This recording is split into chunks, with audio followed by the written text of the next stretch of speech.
A blessed feast to you all, Samaria, as we enjoy the Sukkot, the Feast of Tabernacles. I'd like to welcome you all from the comfort of your homes so we can feed from the Word of God. We get this spiritual food from today. The topic which I said is 3 sisters and their mother. We have to, go into the Old Testament prophecies. They are prophesying about our time. They are them that talk about our time. So without the Old Testament, we cannot know where we are going and how things are. So we have to come from the Old Testament prophecies and know them in nitty-gritty so that we understand what God wrote that Bible for. Otherwise, some of these prophecies are just lying idle. Nobody is exhuming them to give the people what God has laid in the Bible. So today we are on the topic of 3 sisters and their mother, and which is also in Ezekiel Chapter 16. We are going to study that chapter. It presents a sad view of the backsliding of God's people from the time of Abraham to the time when Christ shall come, the covenant is established on his people. So we have to go and understand the nitty-gritty of it. We have 4 different characters which are brought to view there in that chapter. We have what is called the mother, and we also have 2 daughters who are sisters. Yeah. So these sisters also have their own daughters. So we will understand what it means. So let's get on to the chapter so that you and I, we know all the prophecies. Not the prophecies, not only Daniel and Revelation. All the books of Ezekiel, books of Isaiah, the books of Micah, everywhere, they are in prophecy form. If we are not studying these and we are only ready to walk in the cloud without studying these prophecies, how then do we know we are up to the standard God is looking for? How will we guess? Some people say, I only want love. I only love, and I'll love my God and love my neighbors. That's it. That is it. But why is the Bible there? How would you know you are loving without the doctrine?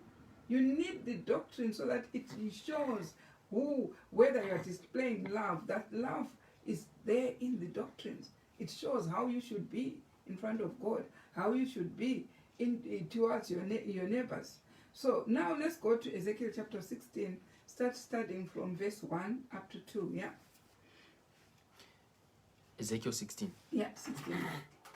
Again, the word of the Lord came unto me, saying, Son of man, right, cause Jerusalem to know her abominations, and say, Thus saith the Lord God unto Jerusalem, right, Thy birth and thy nativity is of a land of Canaan. Thy father was an Amorite, and thy mother an Hittite. Right. So wait there. Now, in this instance, Jerusalem has been presented in not in a geographical context or in a geographical sense, but in a person called Jerusalem.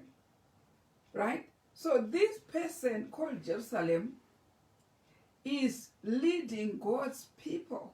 So you will understand when we study and you see that this Jerusalem being mentioned, we have been told, cause Jerusalem to know her abomination. So you see, it's a person now. It's not the context of a geographical place or geographical sense.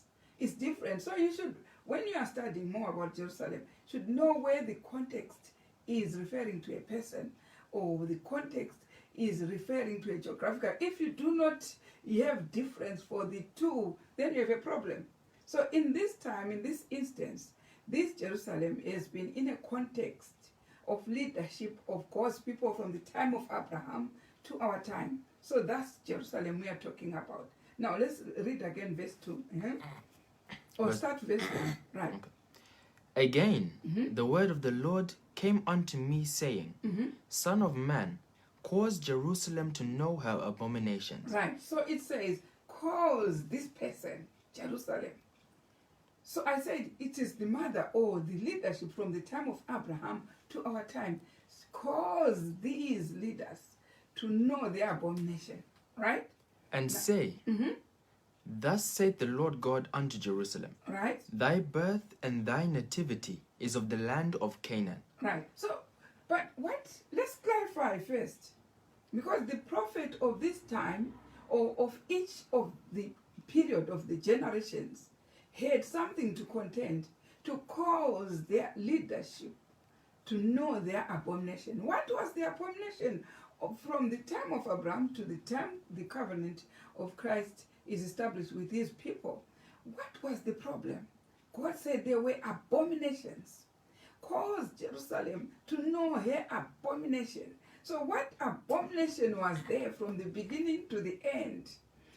First of all, we have to establish what an abomination is. What is an abomination? Peradventure, people do not know they have abominations. But we want the Bible to tell us what exactly is an abomination. So go to Romans chapter 14, verse 23. It will tell us exactly what God is saying. This is wrong. This is wrong. What is it? Verse 23. Romans 14, verse 23. Mm-hmm. And he that doubteth is damned if he eat, because he eateth not of faith. Is that Romans? Right, yeah. Mm-hmm. He eateth not of faith, for whatsoever is not of faith is sin. Right. Anything that is not of faith is sin. So check wherever you worship. If there is anything being practiced which is not of faith, it's sin. Why is it of faith? If it is not a thus saith the Lord, it's wrong. Anything in the Bible which you practice should be clearly defined in the Bible. If it is not in the Bible, that thing is an abomination in front of God. If he says, keep the Feast of Tabernacle on the 15th day, from the 15th day of the 7th month, and you keep it on any other date, anything not a thus saith the Lord is sin. This is what I'm learning. Anything not of faith is sin. Look at how many people are practicing things that are not biblical. All that is an abomination.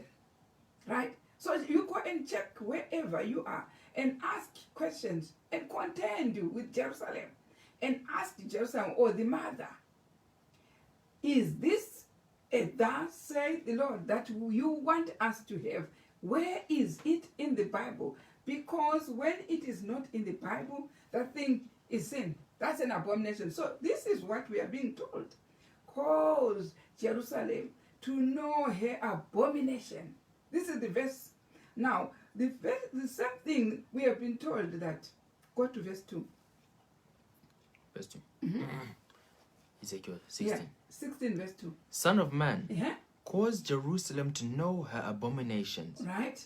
and say, Thus saith the Lord God unto Jerusalem, Right. Thy birth and thy nativity is of the land of Canaan. Right. Jerusalem's nativity is the land of Canaan. But what? Thy father was an Amorite, Your father was an Amorite.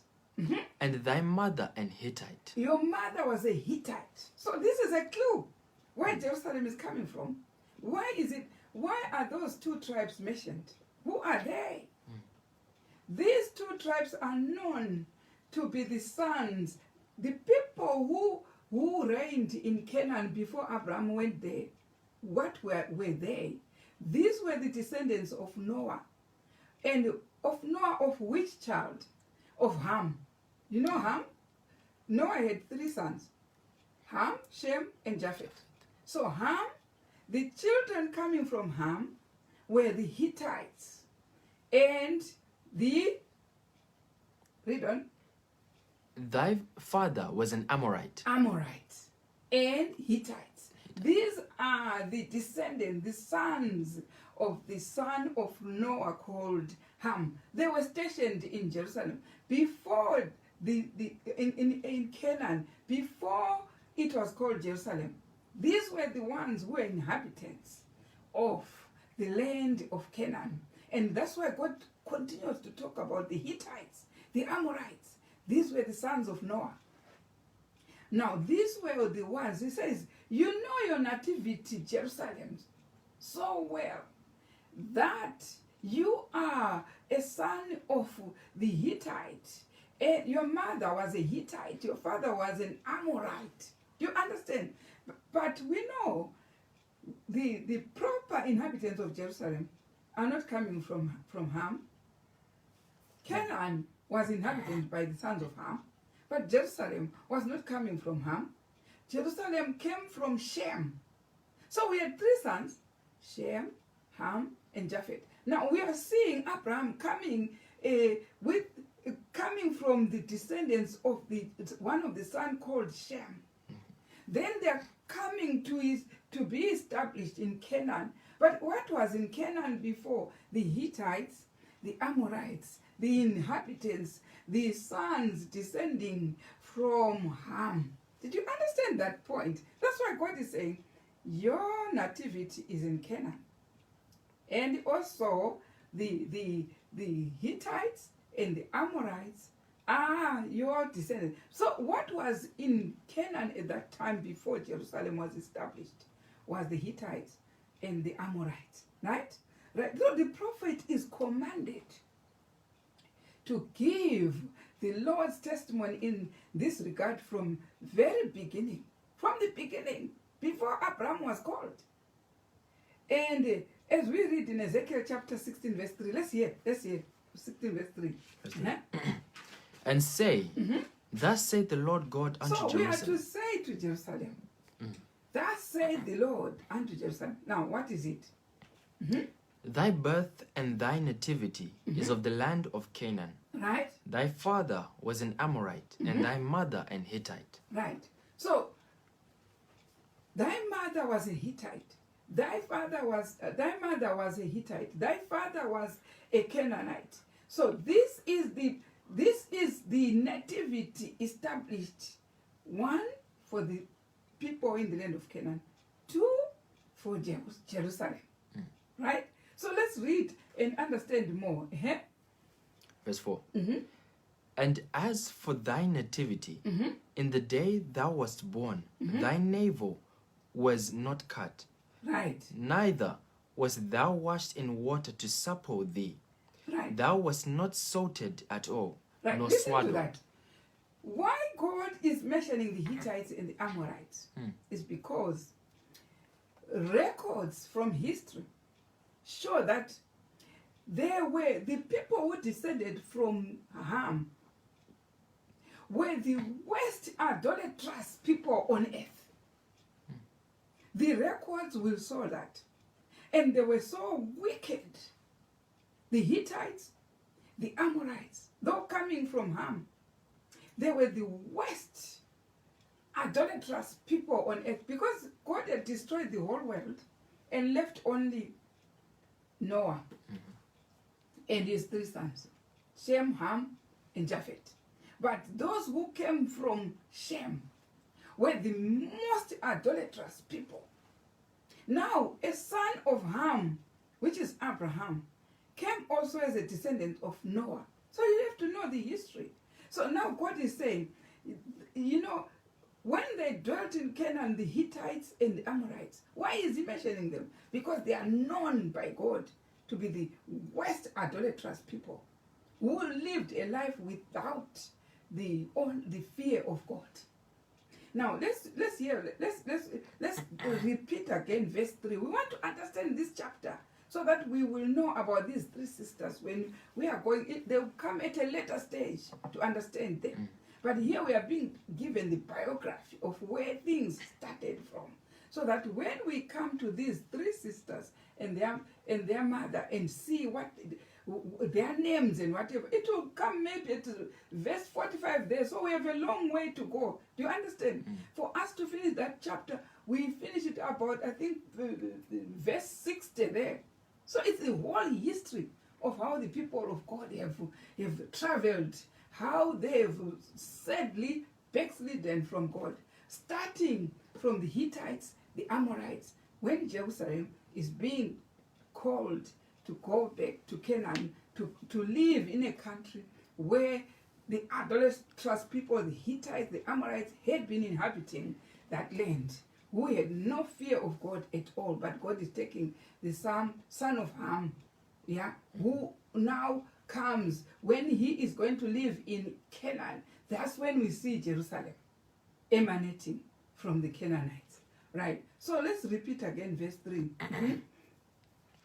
And say, Thus saith the Lord God unto Right. Jerusalem, Thy birth and thy nativity is the land of Canaan. Right. Thy father was an Amorite, and thy mother an Hittite. Right. And as for thy nativity, in the day thou wast born, thy navel was not cut. Right. Neither. So you see, verse 3 precedes from the entrance of Abraham through the Israelites now coming back from Egypt, going into Canaan. So that's why it's telling us exactly how the Hittites and the Amorites were. Now, these are being taken from Egypt, who are the descendants of Abraham, going to a place which was, that's why there was a need for God to assemble them in Mount Sinai.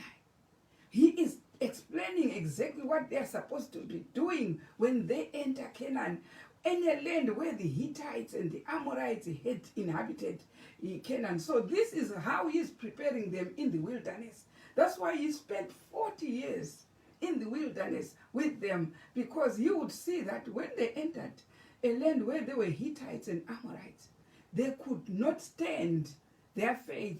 They would be, diluted by these Hittites and Amorites. So this is why there was a wilderness sojourn, to make sure they now get what God wants them to stand as a standard. Do you understand now? So verse 3 is preceding from their entrance from Egypt. And then why are we talking about their entrance from Egypt? Do you know that Abraham had gone to Canaan before the Israelites, Joseph had been sent to Egypt? He had lived there. So when we are being told about the idolatrous tribes which were there, to see what they had caused Abraham to do. Was Abraham upright? Before the children of Israel went to Egypt, was he upright? Did you see him sometimes lying? When there was famine, he went to Egypt. What did he say? This is my sister. What was all that practice coming from? That practice was coming from the people who were with him, the Hittites and the Amorites. So this is when the behavior of Abraham was affected by the people who he was living with. Do you see when he was promised a child what he did with his wife? His wife came and said, okay, I think the only thing you can do, take my maid and sleep with him. That was a practice with the people around him. This is what happened. So Abraham was affected, his faith was affected up until he was even a liar, to go with his wife Sarah to say, this is my sister. All this was coming from the Hittites who are around. Now we proceed from the time now they went out of Egypt. God is now training them how to live upright and giving them the covenant, the first covenant, which was the statutes and judgments and commandments and testimonies for them to live. And on top of that, here to add the animal sacrifice. You understand? That's why the law of the animal sacrifice, the ordinance of the law, it's an added law. This is what Galatians will talk about this added law when he says, what saveth ye of the law? It was only added because of transgression. It's not the Ten Commandments which was added. It's not the statutes. The only law which was added is the animal sacrifice. So it was added, but the law, as it came from Mount Sinai, he was giving these people when they went out of Egypt, so that when they got that law, when they're going to live in Canaan, they will contrast their behavior with the Hittites, Amorites. And that's why they were saying, go and wipe them out, all of them, so that when they are inhabiting Canaan, they will live with the 4 laws which descended from Mount Sinai, which you have always read in Nehemiah chapter 9, verse 13. You know, it is the commandments, the statutes, the judgment, the testimonies. These are the laws to make them upright in front of God.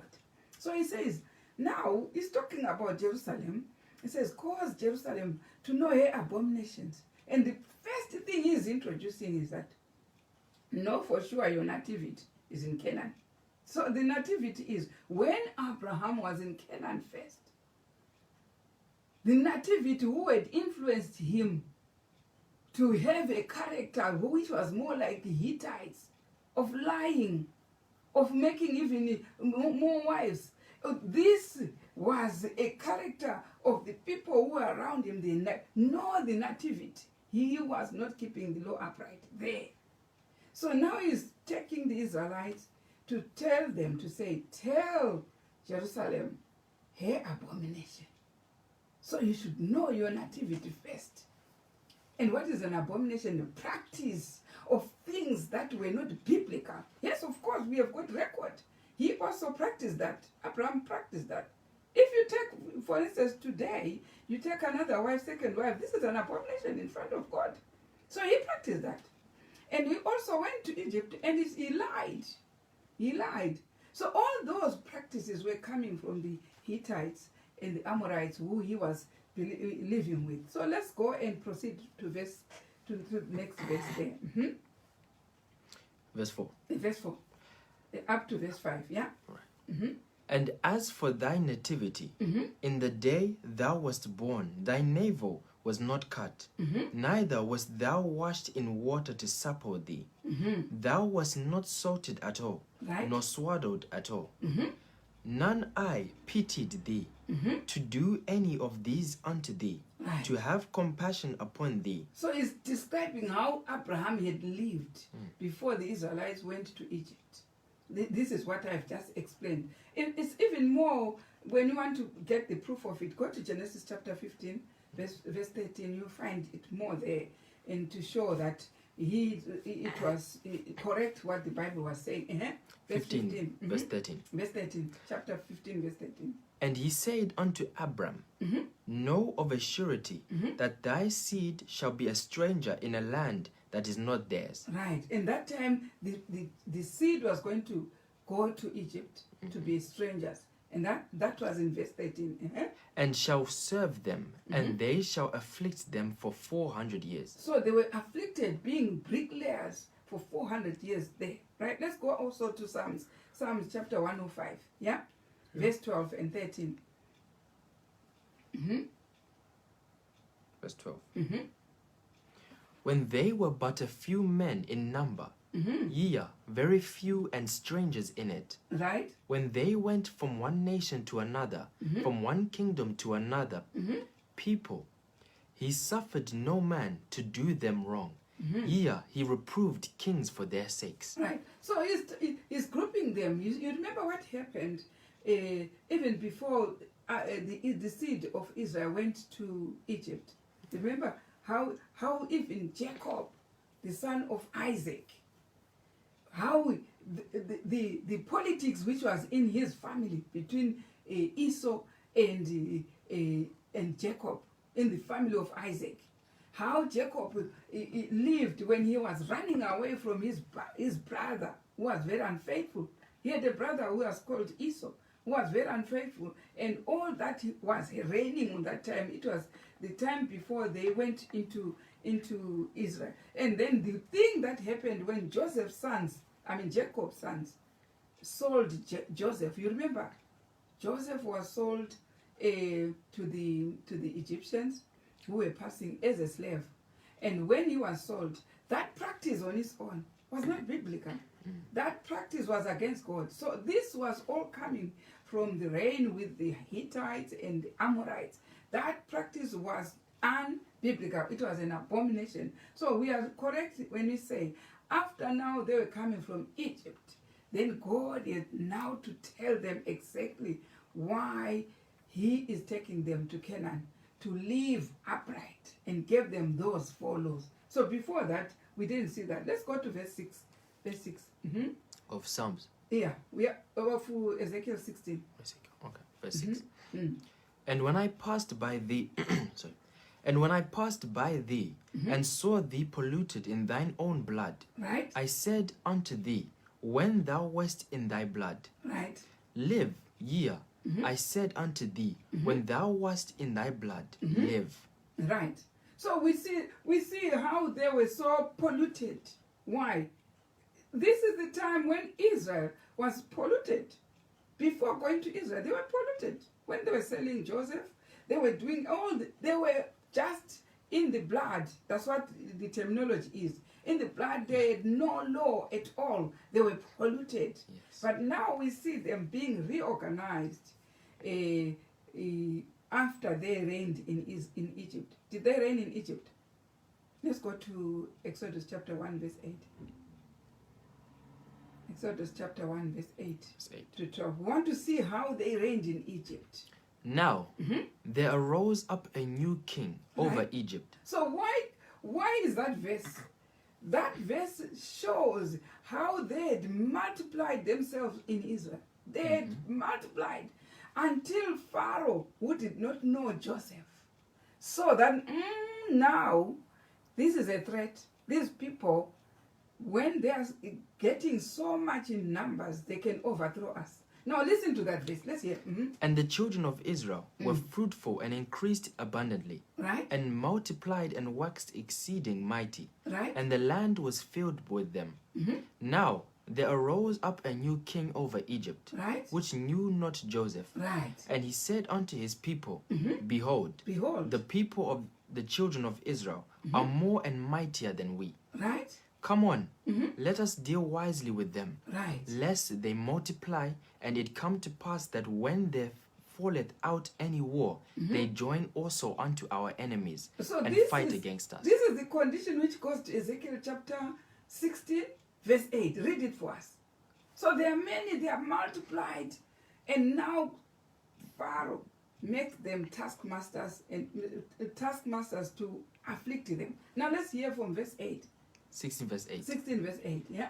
Now, when I passed by thee, and looked upon thee, behold, thy time was the time of love. Right. And I spread my skirt over thee, and covered thy nakedness. Right. Yea, I swear unto thee, and entered into a covenant with thee, Right. saith the Lord God. So when they were now being afflicted, what happened to God?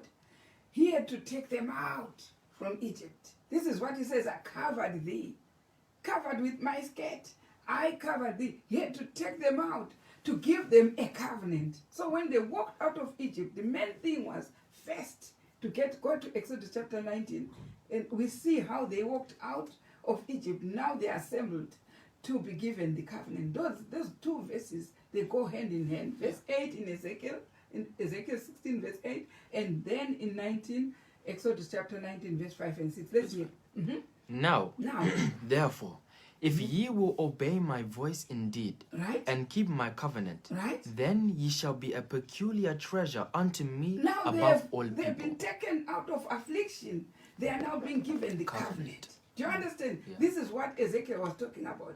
I put my skirt over thee, and then instead I gave you my covenant. So we are going step by step with it. Let's go step by step. Ezekiel 16, going with the history of the people. You understand? We are here to be studying a feast of knowing the word of the Lord, of studying, not a feast of just saying twe for nothing.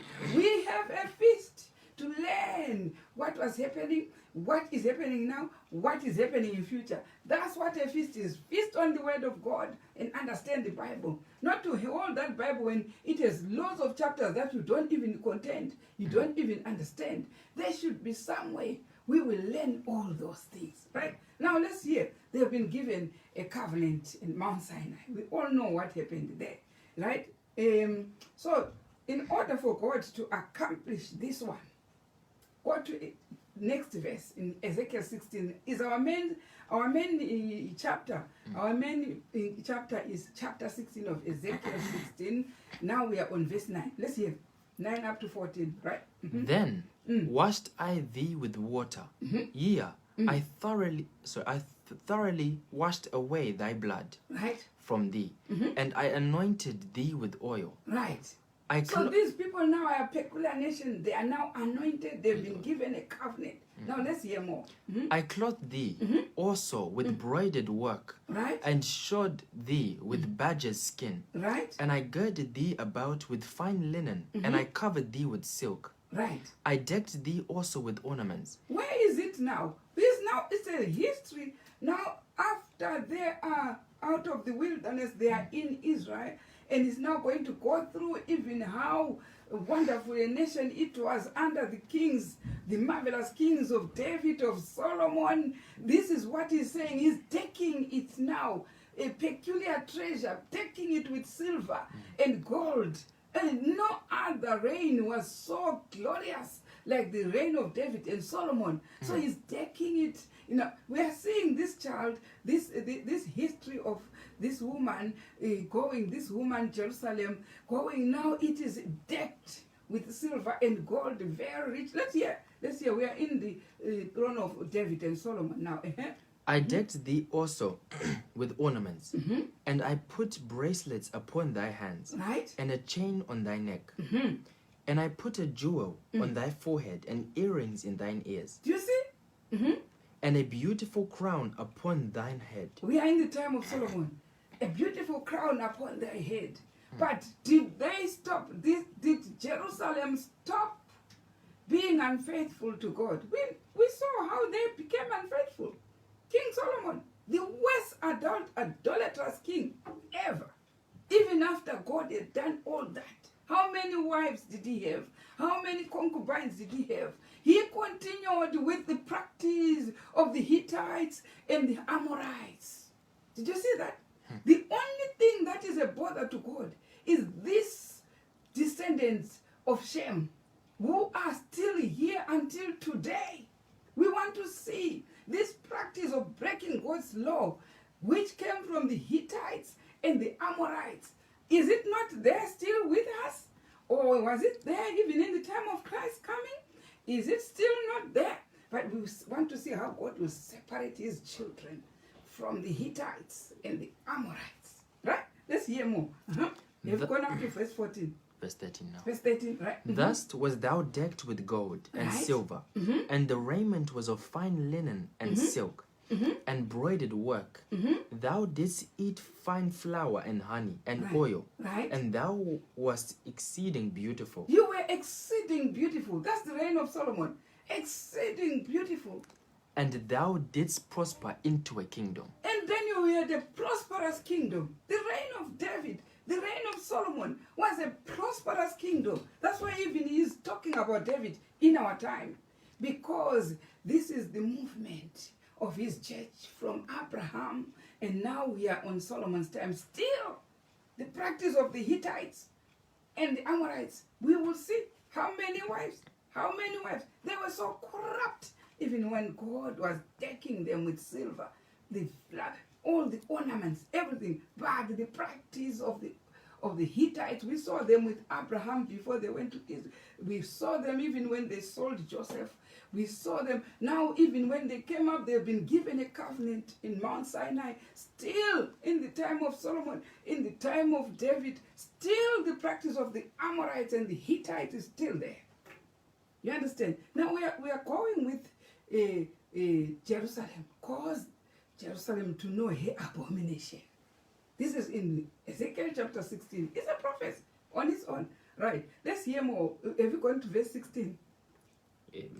We're on verse 14 now. Verse 14. Go to 15 and 16. Yeah. And thy renown went forth among the heathen, Right? for thy beauty. For it was perfect through my comeliness, Right. which I had put upon thee, Right. The saith the Lord. beauty of their kingdom was perfect. perfect. Even the Gentiles, even the heathen, they marveled Solomon, they marveled David's kingdom. It was beautiful. Listen. But thou didst trust in thine own beauty, Right. and playest the harlot You because of thy also renown, still were playing a harlot. and pouredst out the fornications on everyone that passed by. Everyone who passed by Solomon, you were pouring out your fornication. Cause Jerusalem to know her abomination. And of thy garments Right. thou didst take, Right. and deckest thy high places with with diverse colors, Right? and playeth the harlot thereupon. Right. The like things shall not come, Right. neither shall it be so. So you see, throughout the history, this abomination, breaking of the covenant, continued.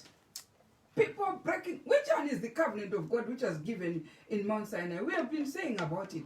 Go to in Nehemiah chapter 9, verse 13. This covenant was being messed up everywhere. Now go to Nehemiah chapter 9, verse 13. Yeah. Thou camest down Right? also upon Mount Sinai, Yeah. and spakest with them from heaven, Right? and gavest them right judgments, Right judgment. and true laws, true laws. good statutes, Good statutes. and commandments. They did not have these laws when they were in Egypt. They were established on Mount Sinai when they came out. But this was the first covenant he's making with his people. Why was he making this covenant? Go to Deuteronomy chapter 6. Why did God give this covenant? Don't talk about the animals. That was an added law. The animal was an added law, but this covenant is in these 4 laws. Let's hear. Deuteronomy chapter 6, verse 1. Verse 1. Uh-huh. Now, Now, these are the commandments, the commandments, the statutes, the statutes, and the judgments, and the judgments. which the Lord your God So, commanded you to teach see, you, he commanded them on Mount Horeb or Sinai, right? which the Lord your God commanded to teach you, Right? whither ye go to possess it Right. in the land, Uh-huh. that thou mightest fear the Lord thy God, to keep all his statutes and his commandments, Right? which I command thee, thou and thy son, Right. and thy son's son, all the days of thy life. All the days of their life. These were not to be nailed to the cross. These were to be kept all the days of the life. Right? That's why we have Sister White telling us that these precepts were not shadowy types to pass away with the cross. These were binding as long as life should last. So these were to keep them. Why? Why did he give them those? Go to verse 24. On Deuteronomy chapter 6, verse 24. Why did he give them that? Why did he establish them out of Egypt and gave those laws? Why? Because he was going to go and face all these Hittites and the Amorites with all their laws, their practices, which were not up to the standard. But God makes sure his own peculiar people, he will give those laws to be peculiar. Now, let's hear. And the Lord commanded us to do all these things, all Right. these statutes, Right? to fear the Lord our It God, was the one that these laws were going to make them fear God. for our good always, These laws were going to make them practice and then be blessed. That That's he- why it is in present tense. For our good always. that he might preserve us alive, Right? as it is at this day. These laws were the ones to preserve them from all these things that threaten our lives. These are the laws. And what? Verse 25. And it shall be our righteousness, These laws are the righteousness. These are the seal of God.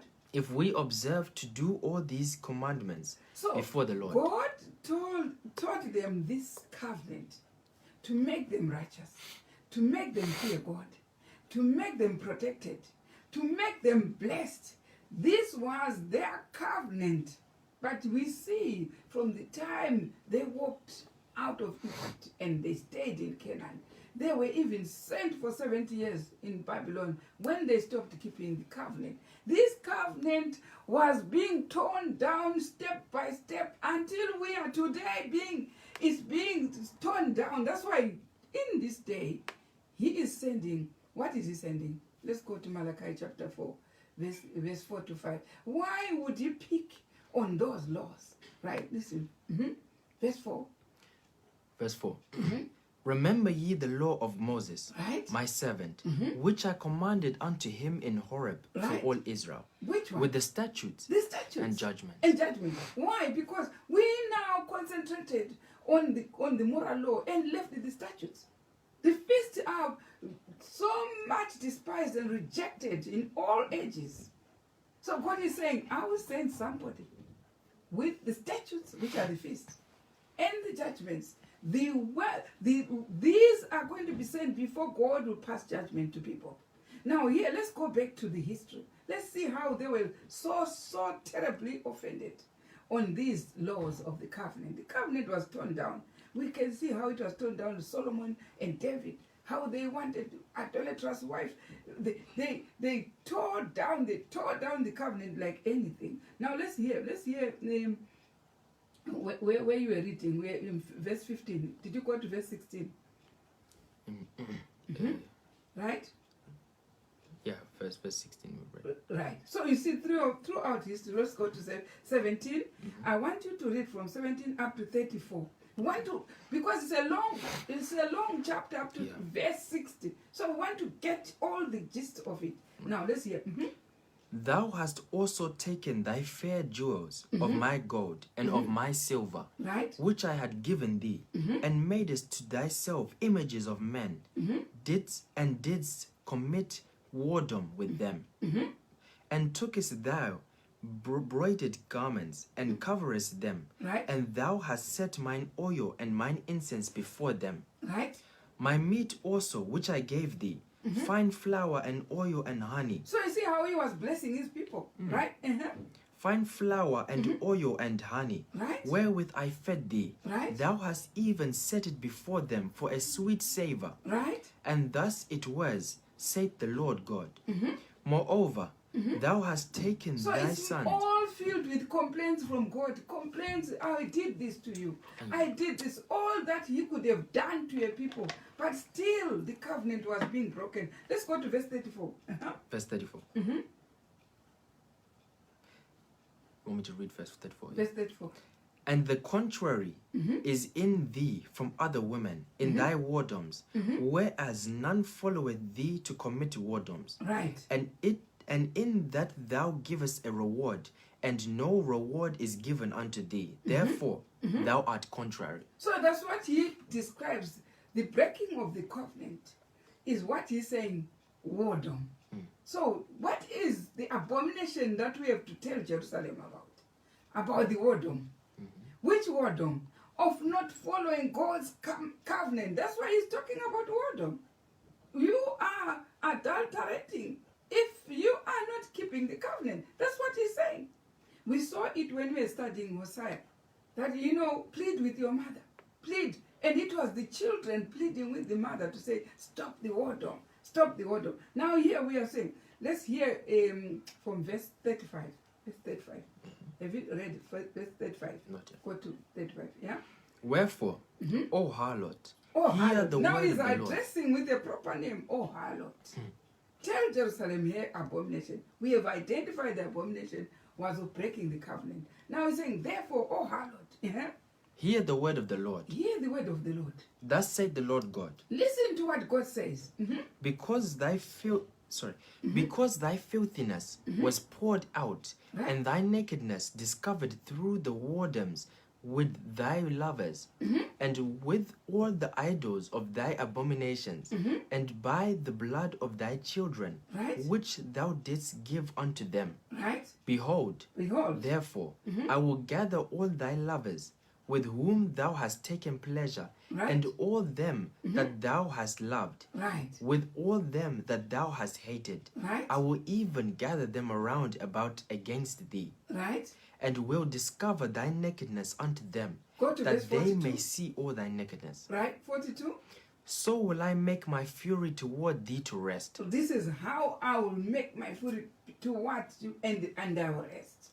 and my jealousy shall depart from thee, Right. and I will be quiet, and will be no more angry. Right. So he's going to do something to make sure his children are upright. He says when he does that, you will be quiet and you won't be angry anymore. So why would he not be angry anymore? It's because the children will now be upright with the covenant. So you see, it has superseded our time and it's even future. There is a time where God is saying, I will fold my hands, I will be quiet, and I won't be angry anymore. So he has finished the whole history until at the last where you will no longer be angry because Jerusalem will be upright. Did you understand now? Let's go to verse 44. 44. Behold, Right? everyone that useth proverbs shall use this proverb against thee. And everyone that use Proverbs will use Proverbs against you, mother. Saying, Saying, as is the mother, so is her daughter. so then it means this mother will have a daughter. So when we are talking about daughter, you know, in the Bible, there is no such things like grandchild, grandson, or granddaughter. There's nothing grand. It's either you are the father or you are the child. There is no grand. The grand is not biblical. So when he's talking about the father, it is the previous Israel, ancient. When he's talking about the son or the daughter, he is talking about the last descendants of Israel. Did you understand that? So those who are calling themselves spiritual Israel are the ones that he says, so it will be said, like mother like daughter. and like daughter. So it means there is two Jerusalems now. Ancient Jerusalem and spiritual Jerusalem. Did you understand now where we are? We are where it is the daughter to Jerusalem, still called Jerusalem, but now the daughter. It is the modern Jerusalem. We have ancient Jerusalem and modern Jerusalem, who is our mother right now, right? But let's hear more. We are now talking of the offspring. Go to verse 45. Let's hear. So we know in our time we still have a mother who is a daughter to the previous Jerusalem. So let's hear about our mother Jerusalem right now. It's in verse 45. Let's hear now. Thou art thy mother's daughter. Right. So this one, this girl in our time, has a mother. So it's called, thou art thy mother's daughter. So it's a daughter to Jerusalem the ancient. Right? Listen. Thou art thy mother's daughter. Right? That loatheth her husband and her children, and thou art thy sister of thy sisters. Did you hear? Which loatheth. This Jerusalem, which is modern, has sisters. But you saw the mother. We didn't hear nothing about her sisters. But this one, the Jerusalem of our modern time, has sisters. That's where our lesson is. That's why the topic says, the mother, the three sisters, and their mother. So we have seen the mother is the ancient Jerusalem. But we have modern Jerusalem in our time. That's why he's saying it's not a geographical place.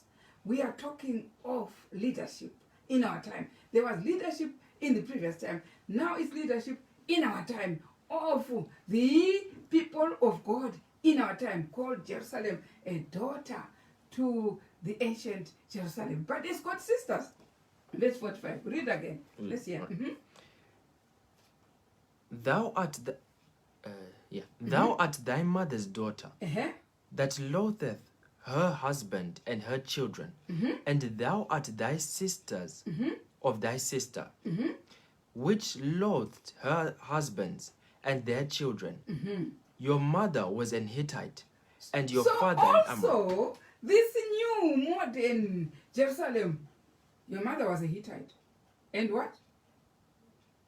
Your mother. The verse said. Oh, okay.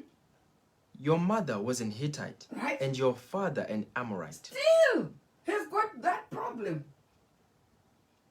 The mother of this Jerusalem was a Hittite. The father, an Amorite, still has got the same problems which were there in ancient mother. As this is our mother right now, also a descendant of the Hittites and the Amorites. Now this mother has got daughters or sisters.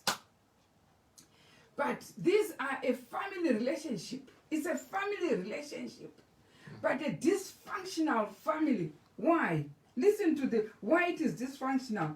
It's because, read verse 45, let's hear. Thou art thy mother's daughter, that loathed her husband and her children. Right. And thou art thy sister of thy sisters. Right. Which loathed her husband and their children. So why is it dysfunctional? It is the sisters, they loathe their husband and children. Did you hear that? So dysfunctional. It's a problem. That's where we are today. That's where the lesson is. We understand. Let's go to verse 46 and understand the full note of the lesson. Read on. Your mother was an Hittite, Right. and your father an Amorite. Right? And thine elder sister is Samaria. Now we want to find out who are these sisters, because we know this is new. The Jerusalem is a modern Jerusalem. It's not an ancient one, because it's the spiritual one, right? But it's got sisters. The first sister, the older than Jerusalem, is called Samaria. That's where we are now. The sister is called Samaria. What about the other sister? What is the name? Listen, verse 46. And thine elder sister is Samaria. Right? She and her daughters that dwell at thy left hand, and thy younger sister that dwelleth at thy right hand is Sodom and her daughters. So you see, it's got two sisters. Jerusalem modern, it's got one older sister called Samaria. This smallest sister called Sodom. Yeah. What names? Did you hear that? But these are similitudes in character. That's why they are named by those names. Samaria. We used to have that old Samaria. And we have that old Sodom and old Jerusalem. But here we are talking about them being people or being leaderships. Do you understand? But this leadership has got a sister called Samaria. And another sister younger than Jerusalem called Sodom. That's where we are. Today when we finish, we want to know who is Jerusalem and who is Samaria and who is Sodom. If we don't finish, we'll finish again next time when we meet. We have to finish. We don't do things hurrying. We have to finish the whole Bible, taking them chapter by chapter until the whole Bible is clear for us. We are ready for translation. We cannot be ready for translation when we have all these other chapters lying idle. You think God just wants a person without any knowledge? We are sealed with a seal of knowledge. This is truth, which is imparted into our brain so that we know what is truth. Do you understand? Now here, we have got a new type of Jerusalem, which has two sisters. And the first sister called Samaria. And the second sister is called Sodom. Yeah? Right. So Sodom is being called the younger one. And we know Sodom, who was Sodom? Who was in Sodom? Lot. What was Lot? Was he an Israelite? Was a Gentile? Yeah. Did you hear? Sodom was a Gentile. Samaria. Where did you find Samaria? Samaria is where the 10 tribes had their capital city. That's where they were residing. That's where they were worshiping inside. That was their place, the 10 tribes of Israel. But Sodom is, we remember Lot was in Sodom, and Lot was not even part of the Israelites. He was just a nephew to Abraham, but the Israelites came through the lineage of Abraham. You understand? So he was not an Israelite, he was a Gentile. Right? We know for sure there. And let's hear more. What verse are you? Verse 47. Right. But let me take you back, while you are on verse 7, let me take you back to the chapter that we enjoyed the other day of Hosea, so that you can see the similitude of what God is talking to us through Ezekiel is still there in Hosea. Now let's go to Hosea chapter 1 verse 4. Let's hear what happened there. Verse 4.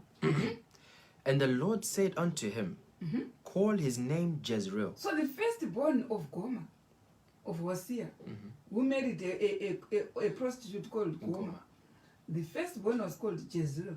And what was the interpretation of Jezreel? It was like God saw. Yeah. God saws. So let's go to verse 6. Let's hear the secondborn. And she conceived again, and bare a daughter. And God said unto him, call her name Loruhamah. So Loruhamah was called no mercy, and also figurative of 10 tribes of Israel. That's Loruhamah. We saw where they were called Loruhamah, where they went away from God. Yeah. They were called Loruhamah, right? So let's hear verse 7, the other one. But I will have mercy upon the house of Judah, Right? and will save them by the Lord their God, Mm-hmm. and will not save them by bow, nor by sword, nor by battle, by horses, nor by horsemen. Mm-hmm. Now, Verse when 9. she... Okay. verse Uh-huh. 9. Then said God, call his name Loami. But did you hear on verse 7? He said he will have mercy on the house of Judah. Did you hear that? It was the house of Judah, and when there are two tribes under Judah. Do you understand? When there was a division of the 12 tribes in the time of Solomon, the 2 tribes were called the tribes of Judah, and the 10 tribes were called the tribe of Israel. But God is saying on verse 7, I will have mercy unto the tribe of Judah. This is why we find the tribe of Judah is still there in the Holy Land. Why? Because God had mercy, and they are the ones who stayed. But the 10 tribes were dispersed throughout all the lands. And they had no mercy, like what he says, no mercy, which is Lord Ruhama, dispersed. But this one, God specified, even it was Lo Army, says, but the tribe of Judah, they will stay in the land. I will have mercy. The mercy was to make them stay. When Christ came the first time, he found the 2 tribes were there. The 10 tribes are still out until today. And some of them have even lost their genealogy. But we find them in the sealing process, where we see 12 tribes of Israel found first in the judgment, which begins first in the house of God.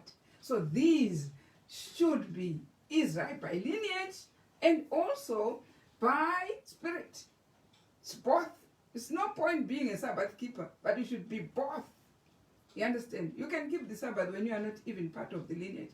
But it should be the 12 tribes of Israel, as in Revelation chapter 7, it says, I saw them, 12,000 from each son of Jacob. 12,000, 12,000. So don't add what you want on top of that verse. Don't add. It says you have a problem if you add what God has written and add and say it means. No, take it as it is, 12 tribes from each son of Jacob. But now we find the 2 tribes. God says, clearly says in Hosea 1 verse 7, I will have mercy to the tribes of Judah. And the mercy was in leaving them in the Holy Land. But the other 10 tribes, he had dispersed them all over the Gentile countries. So this is what we saw. So now we will know what it is to be Samaria. What is Samaria? Samaria is in reference to the 10 tribes who were dispersed all over. They are under the name Samaria. They are sisters to Jerusalem. Yes, of course. Jerusalem, what is Jerusalem? Jerusalem now is the 2 tribes. So these 2 sisters we have identified, but we're still going to identify who Sodom is. The 2 tribes, the Samaria is the 10 tribes. That's where their headquarters was before they were dispersed. They were in Samaria. They had chosen to be in Samaria. And also Jerusalem was in Jerusalem, which is the modern mother of us, who is a descendant of that ancient Jerusalem, which we saw that God was saying, cause Jerusalem to know her abomination. Right through from Abraham, we saw how they were distorting the covenant. But now we have a modern Jerusalem. The tricky bit is that it's got two sisters, Samaria and Sodom. And we have seen who Samaria is. Samaria are the 10 tribes. So that's Samaria. But we will study more to see it more and have a clear message to say we cannot suppose. We have to hold it like this. You understand? Now, let's hear, go to Hosea chapter 1, verse 10 there. Verse 10. Uh-huh. Yet the number of the children of Israel shall be as the sand of the sea, Right. which cannot So be measured. what is God talking about? When he has cut the 10 tribes and dispersed everywhere, and also left the 2 tribes in the Holy Land. But he says, yet the number of the children of Israel will be like a sand of the sea, as he showed to Abraham. So what is it he's talking about? So it means there is something he's going to do so that at last, what he said in verse 46, that I will fold my hands and my anger will come to naught. There will be a holy people at last, but the number of them will be like the sand of the sea, right? And how is the number to increase? So how is it going to increase? Go to Hosea chapter 2 verse 1. How is this number going to be like a sand of the sea? Hosea chapter 2 verse 1. Verse 1. Say ye unto your brethren, Ami, Right. and to your sisters, Ruhama. Do you see in that verse there is no law? I taught you the other day that the law is a no. So the sister now is called Ruhama without law. And the brother is called Ami without law. So it means they are now upright. So if the law was saying no mercy, and the law on Ami was saying not my people, so it means when the law has been taken off, they are God's people and they have mercy. Do you understand? Say heed to that law. Now read on. Have you finished? Verse 2. Yeah, verse 1. Have you finished it? Verse 1. Right, so we see now at last there's a time where the sister is and the brother are now God's people with mercy. But we see if in Romans chapter 11 verse 28, let's see, Paul also talked about it when they are now low. Or start from chapter 11 verse 5. Let's hear more from verse 5 to 6. Even so, then at this present time, Right? also there is a remnant according to the election of grace. Right? And if by grace, then it is no more of works. Right? Otherwise, grace is no more grace. Right? But if it be of works, Right? then is it no more grace. Right. Otherwise, work is no more work. So God is saying Paul is saying there is a remnant of grace. So it means it's true. God had to give grace to Ami and Ruhama. Now they are not low Ami, they are not low Ruhama. So there is a time when they will be now God's people. And go to verse 28. Let's hear what happened there. Verse 28. As concerning the gospel, they are enemies for your sakes. Right? But as touching the election, they are beloved for the Father's sake. Right? For the gifts and calling of God are without repentance. Right. For as ye Finish that sentence. For as ye in times past have not believed God, Right. yet have now obtained mercy through their unbelief. So how do they get now this Ami and the Ruhama without the law? It's because now they will be sealed as 144,000. They will have the grace when they respond and preserve the covenant, which we have seen in Prophets and Kings, page 713, that all the covenants which were given to ancient Israel will finally be established with the people of God.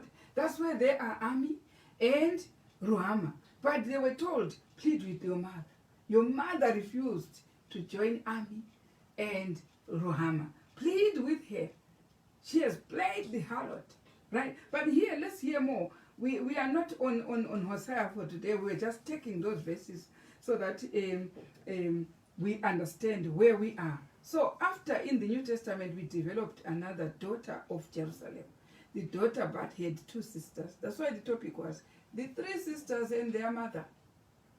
The three sisters, their mother was ancient Jerusalem. But now we have modern Jerusalem, which has two sisters, Samaria and Sodom. We haven't spoken much about Sodom, right?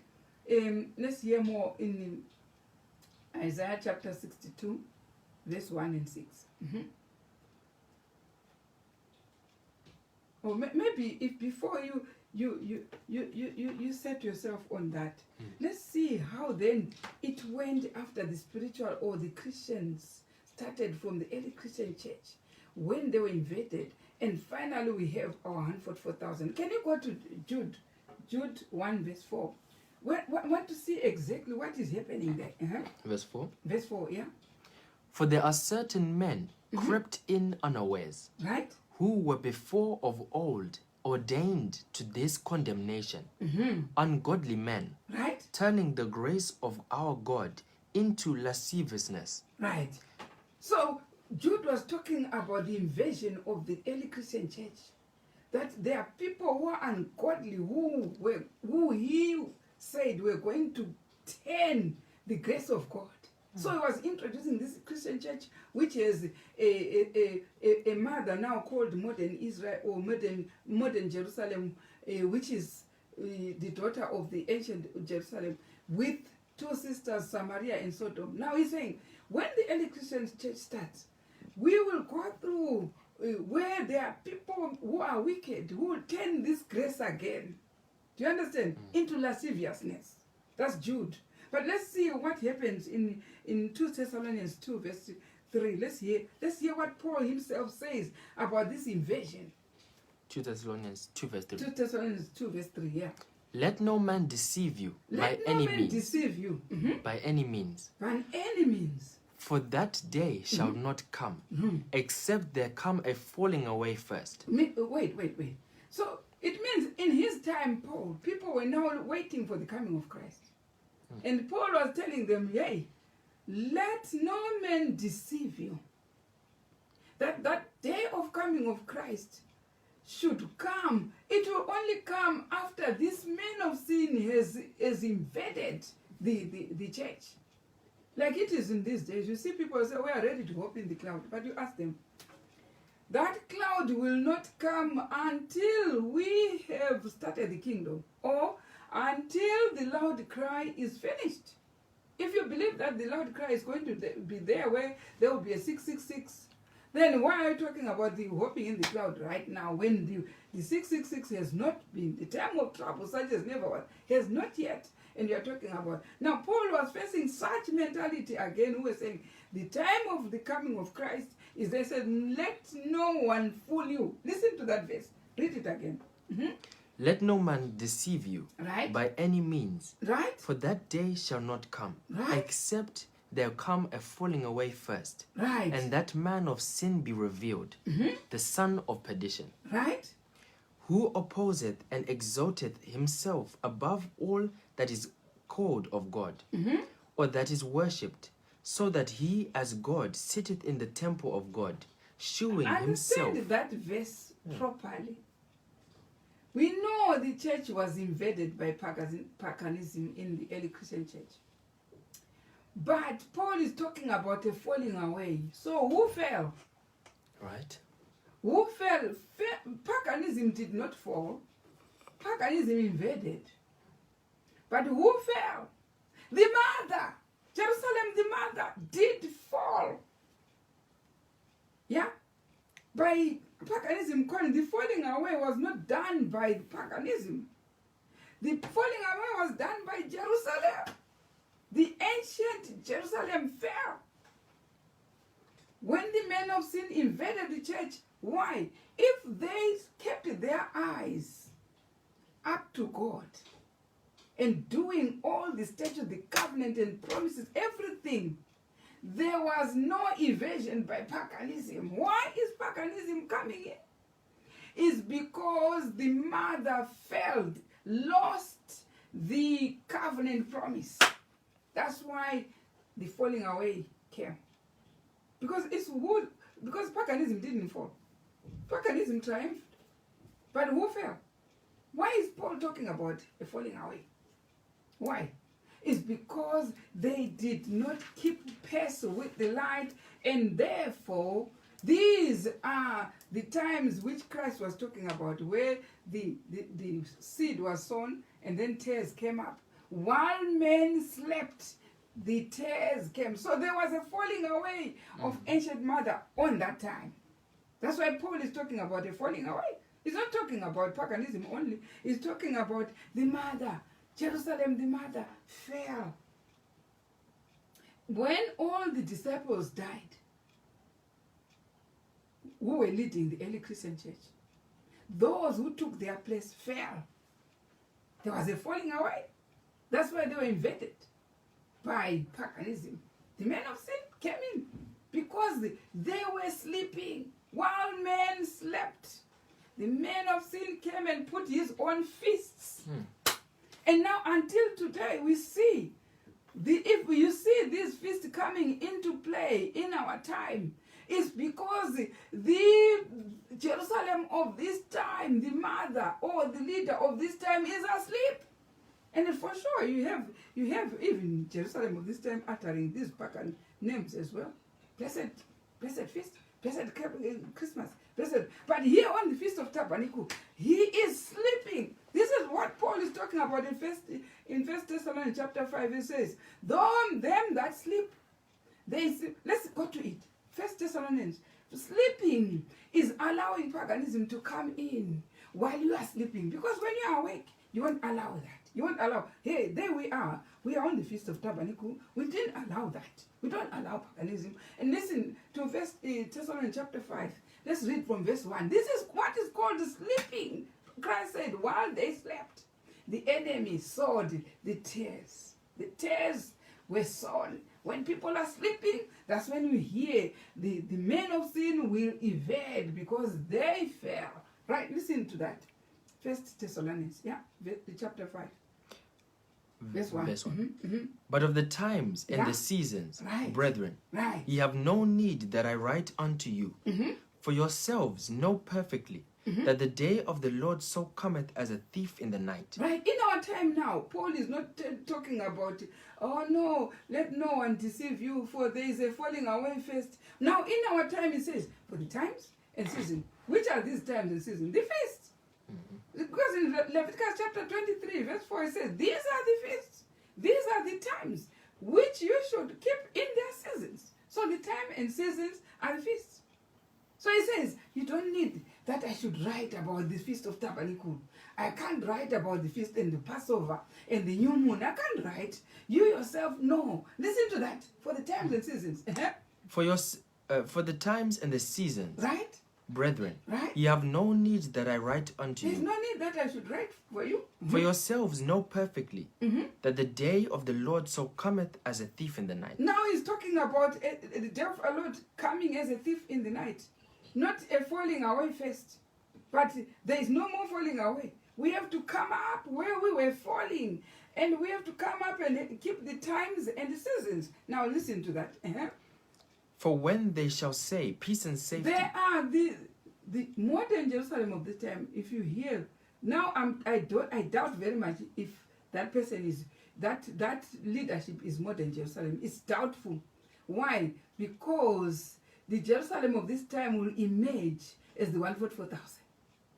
That's the leadership of this time will emerge as 144,000. Why? Because it's keeping the times and seasons.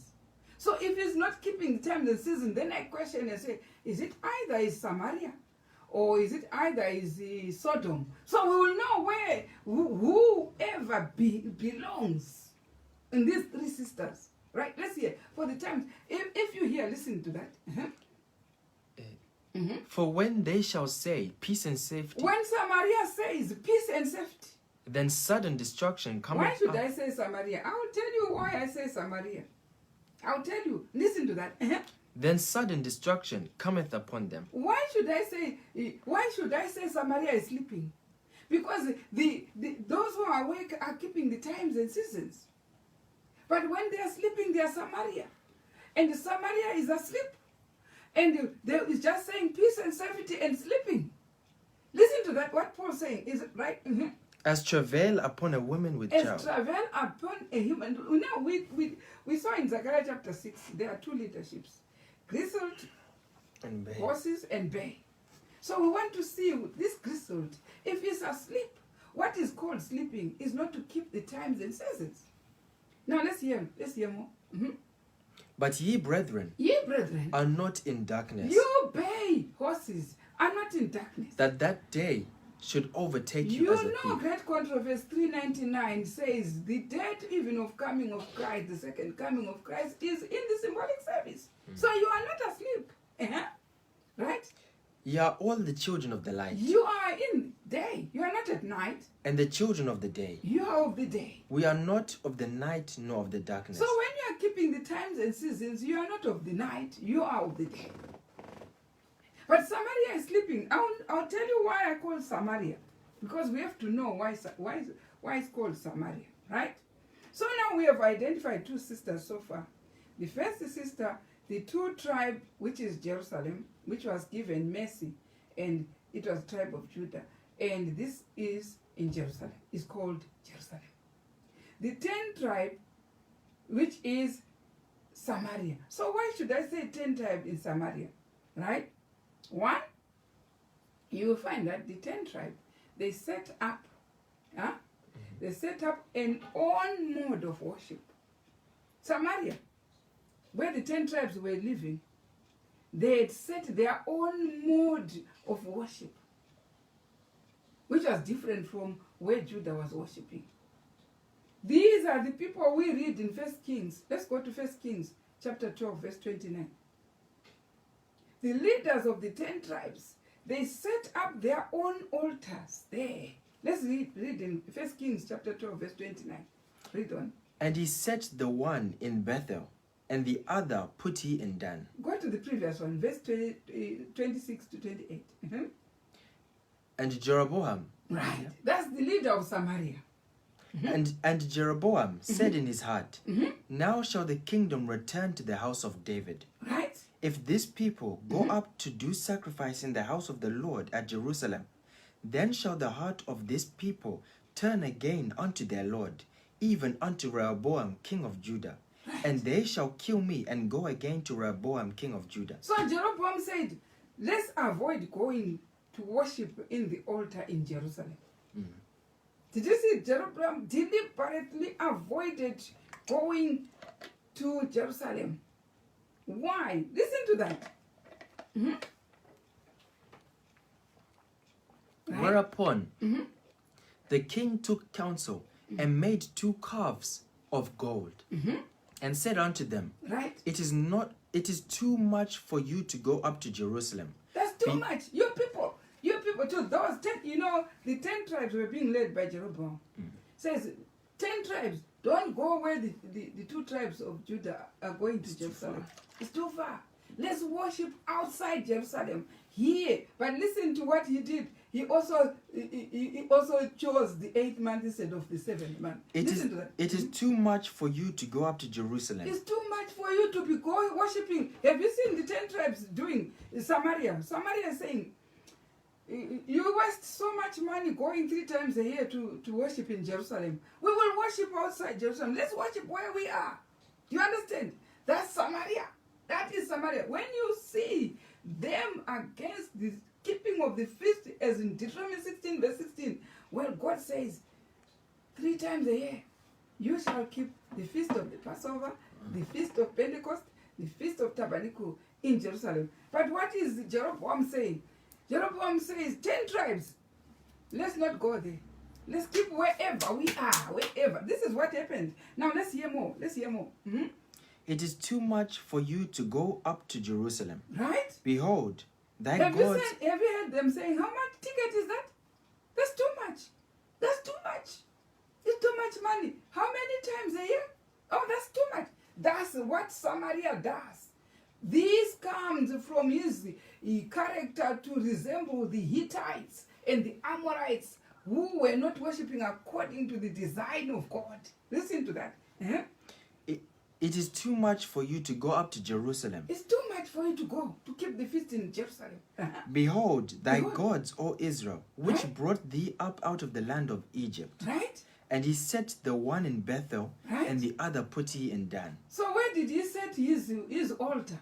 In Bethel. It's not in Jerusalem. And where? And in Dan. And in Dan. Have you seen these Bethels and Dans? Did you hear ask your neighbors, did you keep the camp meeting? They say yes. When? Wrong date. And when? Wrong place. And they don't all go to that place. Some go to different names. Wherever. Wamsila, Hove, Kwani. They have these, separate venues. This is what Jeroboam did when he was leading Samaria. 10 tribes of Israel under Samaria. They were called Samaria. They were under the name Samaria. And God has said in Ezekiel chapter 16, it says, this daughter of Jerusalem has got 2 sisters. The first sister is Samaria. And the other one is Sodom. And here's Jerusalem. But now Jerusalem, we know, was sticking to the worship of God in Jerusalem. That was the 2 tribes of Judah. They were sticking, that's where they were going continuously, while Samaria under Jeroboam was saying, let's not go to Jerusalem. Let's not go. Let's stay. Anyway, where we are even on wrong dates. Don't worry, on the 8th month, wrong date, like Jeroboam, and the wrong places and wrong venues. This one, Samaria, was bigger than Jerusalem in age. Because the 10 tribes, if you see physically, there are 10 tribes of Israel. They are more than the 2 tribes. Did you see that? So Samaria thinks because we have so many people around us who are not even keeping the feast, we are okay. There are as many as there were. The 10 tribes were many more than the 2 tribes. But Judah was keeping the feast continually where God designed the feast to be kept. Now let's hear more. Where are you? Have you gone up to verse 28? Yeah, verse 30 now. You are on verse 30. So you see, this clearly defines the 10 tribes under Samaria to be that system. So we have 3 leaderships we are talking about. When we are saying sisters, we have 3 leaderships we are talking about. The first leader is Samaria. The second leader is Jerusalem. The third is Sodom. But all 3 are sisters. But we will see one of the 3 sisters is the one where God will establish his covenant and says, I will fold my hands and my anger will be satisfied. In one of the sisters, they are all of the same mother, same family, and all come to worship the same, but the covenant will be established under Jerusalem. Because it's Jerusalem who actually proceeded to be the 144,000. But among us, the same house of God, we have 3 sisters. One sister will take up the covenant. The other sister, Samaria, refused to keep the feasts where it was designed by God to keep the Feast of Tabernacle and the Feast of Passover. And refused also to make the dates according to what God designed under Jeroboam. But here, let's see. We have identified who Samaria is. But we want now to know, go to Exodus chapter 29. Did God command that we should do? Because Samaria abandoned the sanctuary of God. By him not avoiding to go to Jerusalem, he was abandoning the sanctuary which had been established by God in Jerusalem. Right? This sanctuary was given for a purpose. Let's see it being given in Exodus chapter 29, verse 42 to 45. Read on. Verse 42. Yeah, 42. This shall be a continual burnt offering throughout your generations. So it was in Jerusalem. Let's hear. At the door of the tabernacle of the congregation, before the Lord, where I will meet you to speak there unto thee. And there I will meet with the children of Israel, and the tabernacle shall be sanctified. So, where did he design that sanctuary to be? Where is God going to meet the people? At the door of the sanctuary. So, the door was in Jerusalem. So, Samaria, or the 10 tribes, deliberately avoided to meet the voice of God at the door of the sanctuary in Jerusalem. So why is Samaria avoiding to go to the door in Jerusalem? Is because he is evading the voice of God, which was promised to meet the leaders at the door of the sanctuary. Read on this here. And there... up to 45, yeah. And I will sanctify the tabernacle of the congregation. So even the congregation, it's not only the leaders who are going to be sanctified at the door of the sanctuary in Jerusalem. Even the congregation was going to be also sanctified while they were keeping the sanctuary in Jerusalem. But he established his own sanctuary in Bethel and in Dan so that the people avoid making contact with the voice of God, and also with the presence of God to be sanctified. This is what he avoided. Now let's hear more, up to 45. And I will dwell, and I will sanctify the tabernacle of the congregation and the altar. I will sanctify also both Aaron and his sons to minister to me in the priest's office. Right? And I will dwell among the children of Israel. Right. And will be their God. Right. So you see, he had promised that at the door, he will dwell among them. When they come for the sanctuary, to worship at the sanctuary, he will be their God. He will dwell among the children of Israel. He will be their God. He will meet them then, sanctify them. But listen, under Jeroboam took the whole congregation of 10 tribes somewhere else, avoided keeping the feasts and even the daily at the door of the sanctuary. He avoided all those things. He's got no daily, so now we know how to identify Samaria. He has no day. He has no daily. He's got no feasts. He deliberately tries to attempt even the Feast of Tabernacle, but in Dan and Bethel. And also on the wrong date, which is on the 8th day, 8th month, and on the 15th day, but on the 8th month, according to how he wants. He took the congregation out of the radar, which God said, I will meet it there. 3 times a year.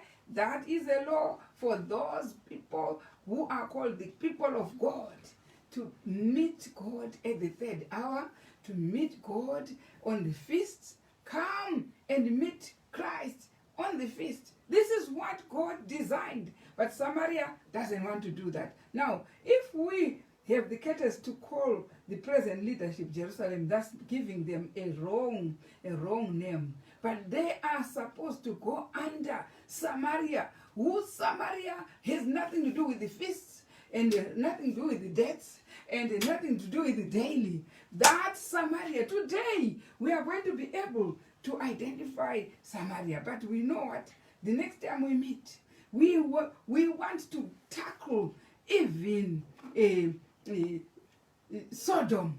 That's where we want. So now we know who Jerusalem is, the 2 tribes who are keeping the feast in Jerusalem and keeping the day according to how God said he promised to meet the leaders in Jerusalem at the door of the sanctuary, and also sanctify the leaders and also sanctify the congregation. And Jeroboam, under the name Samaria, does not want that order which has been said by God. We will tackle this one. We haven't even started the lesson, to be honest with you. The lesson hasn't started. We are still identifying on who is Samaria, who is Sodom, who is Jerusalem. This is what we are. But then when we start the lesson, then maybe in this Feast of Tabernacle, we can better able to identify where we are going, where we are coming from, so that we have a time of refreshing in the presence of the Lord on the Feast of Tabernacle, while Jeroboam is out with the congregation, taking the congregation outside with the wrong dates, taking the congregation not to keep the daily and susceptible to all the things. The daily was there to protect our lives. It was there to make sure we fear God, we communicate, we meet God at the door of the sanctuary. We meet, and this is there for us. This is going to purify the 144,000. We are going to start from there. When we start, we will enjoy this lesson. Samaria, Jerusalem, Sodom, you will know where you belong. Each one belongs somewhere there on the 3 sisters, but the covenant will be established on Jerusalem, but not on Samaria, not on Sodom. But we should know who they are. When we go there, ask yourself and evaluate yourself and say, am I Samaria? Or am I Jerusalem? Or am I Sodom? You know for sure where you are. God will make sure he establishes you according to the names he designed in Ezekiel Chapter 16. May God be glorified. Have a good, prosperous Feast of Tabernacles.